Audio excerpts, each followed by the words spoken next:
অভিষেকের নির্দেশে জাতীয় নির্বাচন কমিশনে যাচ্ছে তৃণমূল। তারই পাল্টা নিশানা করলেন বিজেপির রাজ্য সভাপতি শ্রমিক ভট্টাচার্য। শুক্রবার তৃণমূলের সংসদীয় দলের প্রতিনিধির সাক্ষাতে অনুমতি দিয়েছে কমিশন।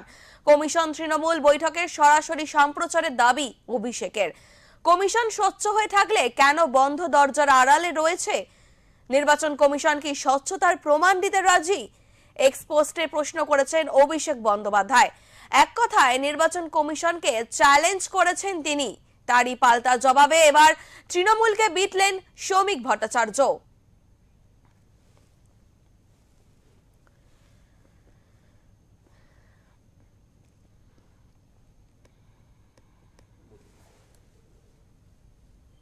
দেশের সবার উপরে তো সংবিধান, সাংবিধানিক সংস্থা নির্বাচন কমিশন। তাদের চ্যালেঞ্জ করছেন, তারা উত্তর দেবে। ওরা 5 জন নিয়ে ঢুকবেন না 10 জন নিয়ে ঢুকবেন, ফলটা একই হবে। প্রধানমন্ত্রীর সঙ্গে দেখা করতে গিয়েছিলেন 10 জনকে নিয়ে। নারেগা কি বলেছিলেন প্রধানমন্ত্রী? সচিব স্তরে মিটে যাবে। আপনার 3 জন সচিব, কেন্দ্র সরকারের 3 জন সচিব একসঙ্গে বৈঠক করবে, মিটল না।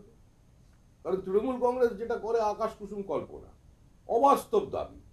আরে যে মানুষটা পৃথিবীর মায়া কাটিয়ে চলে গেছে উপরে, তৃণমূল কংগ্রেস বলছে আরে ও তো মানুষ ছিল, উপরে গেলে কি হবে? কিছুদিন আগেও তো আমাদের মধ্যে ছিল। একটু কি ভোটার লিস্টের নামটা রেখে দেওয়া যায় না? এ নিয়ে আমি কোনো মন্তব্য করতে চাই না। 13,25,000-এর সূচি আমরা দিয়েছি নির্বাচন কমিশনকে। 10 লক্ষ বিষয়টা আটকে থাকে। এটা লক্ষ্য কেন, লক্ষ্যের মাত্রাও পেরিয়ে যেতে পারে। কথা দিয়ে কথা রাখার। কলকাতা থেকে শান্তনু বন্দ্যোপাধ্যায়ের রিপোর্ট, ওঙ্কার বাংলা।